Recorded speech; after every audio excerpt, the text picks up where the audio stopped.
First time since missing day 3 of the NFL draft. You know he's been in the spotlight for much of the offseason after the New York Post published those photos of him with our former colleague Diana Russini and all that has happened since then. Vrabel yesterday says he's concentrating on coaching. Take a listen. We all have to deal with things, outside of here. And my focus and obviously the excitement that I have for coaching is what is most important right now. Do you anticipate having to miss football activities again for the rest of the spring?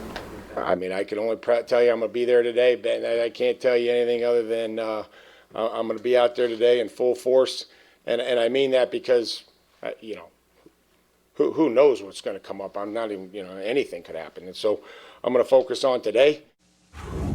So that was just sort of a boiled down the basic points that he was trying to make. And I think from a football perspective, the part of the story that we have covered here and will cover here is any way in which it might impact a team that was in the Super Bowl last year. What is the sense you're getting? You know some of the people there. What's the sense you're getting about that? When it comes to the football part, especially now, this time of the year, OTAs are starting. Guys are out there actually practicing. And Vrabel has been out there as loud as he always is. I was talking to Mike Reese, who's a reporter down there, talked to Milton Williams after practice. He said Vrabel is himself. He's out there. He's talking trash to the guys. He's loud. He's coaching. I think that's the part where as players in the locker room, everyone has something going on outside of football. Exactly. What do you want to know as a player? When you show up as a coach, are you putting me in position to succeed? If you're doing that, that allows me to take care of my family and chase a dream I've had since I was a little kid and being a professional football player. So as we get closer and closer to football, I think the distraction moves further away and the focus becomes X's and O's. That's a very,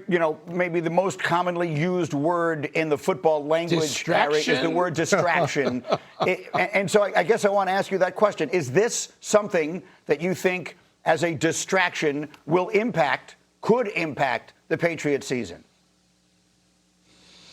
I think the New England Patriots as an organization, it only becomes a distraction if they allow it to. Grinny, and I'm glad J-Mac said what he said because I want to take our viewers behind the scenes into the locker room. When players and coaches pull up to that facility, everything that they have going on, and trust me, there are a boatload of people that have this and that, whether it's family, friends, business, things in the business world that could be going on that could be bothering them. But when you pull up to that facility, that is your sanctuary. That is your chance to get away from all the madness that is going on outside of football, where you can just say, you know what, I'm free. I can be myself. I can act like a kid. I can be a 5-year-old. I can get in here. I can be serious. I can watch film. I can have that bond with my teammates and just get away from all the madness. And I think that's one of the things that I don't hear people talking about as much, and I'm glad J-Mac brought it up. We play together in the locker room, and we've had a boatload of teammates and also coaches that are going through serious things on the outside world. But when you get to that facility, that's the opportunity where you can just let all those things go and just focus on football and the task at hand. And I would add this for the New England Patriots. They made it to a Super Bowl a season ago, and I'm going to do my best Greeny impression. Okay. Cindy, right. Can you give me B13? Could you give me B13? And the reason why I'm asking for B13, these are the first 4 games for the New England Patriots. At Seattle, Pittsburgh at home, the Jaguars on the road, and then at Buffalo. Now, what's the common denominator with all those 4 teams, Greeny? They all made the playoffs a season ago, and 3 of those 4 games are on the road. The Patriots cannot afford to have distractions derail their season before it actually even starts. That was well done in every possible way. Michael, I think a lot of our audience also watches you guys on PTI, but for those who've not heard, just your perspective on this and to the extent, if any, that you think it impacts they his haven't ability heard about to it on coach. PTI because we refuse to talk about it. Yeah, but the coaching piece of it, I think this is a legitimate conversation to have.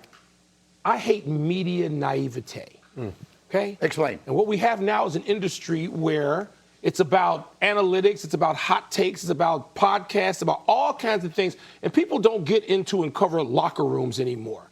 And everything that they have just said is on the money. This has no impact. Okay, I'm saying this is a media I've been in locker rooms all my life. Okay, 45 years. This has no impact in the football locker room. None, Greeny. There are guys with so many other things going on. Look, and I'm not trying to diminish or tell people what they should think about what Vrabel was or was not involved in. It doesn't matter. I'm talking about covering Hall of Fame coaches like Joe Gibbs and those Washington Redskins teams. And you know, that was a really vanilla group for about 13 years. Mm-hmm. And yet there were things going on that the word distraction would come up, because Joe would use it all the time. It's like, this is not distracting anybody. This is not going to distract them. If you were in the locker room for one of the controversial groups. Yeah. Okay, the Mike Ditka, Jim McMahon, Richard Dent Bears. Yeah. They had stuff going on, and it was almost seen as comical, right? It was most of the time.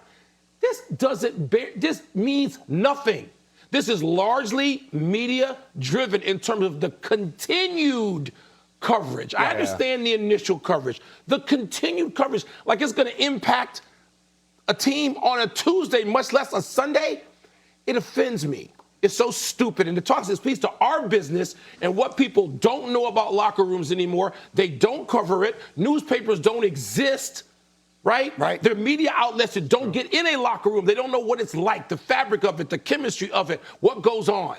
And so it's just like, oh, my goodness. I can't think of a better way to leave it. Page on their Super Bowl defeat from last season and looking ahead, quarterback Drake May met with the media Wednesday and fielded questions about the road ahead to a Week 1 rematch against the Seahawks, along with the trade rumors surrounding the addition of receiver A.J.Brown to New England's offense. Take a listen. I think it's part of the NFL. You know, they throw names around there, around every team, depending on whoever looks best in the graphic and the jersey on social media. So, you know, I'm really just focused. We got some new guys in here that I'm working with, and I know there's some, you know, a lot of talk with that. But, you know, if he ends up being on our team, great. You know, what a great player. And if he doesn't, we still got to work these guys here. So it's tough balance, but I know he's a phenomenal player.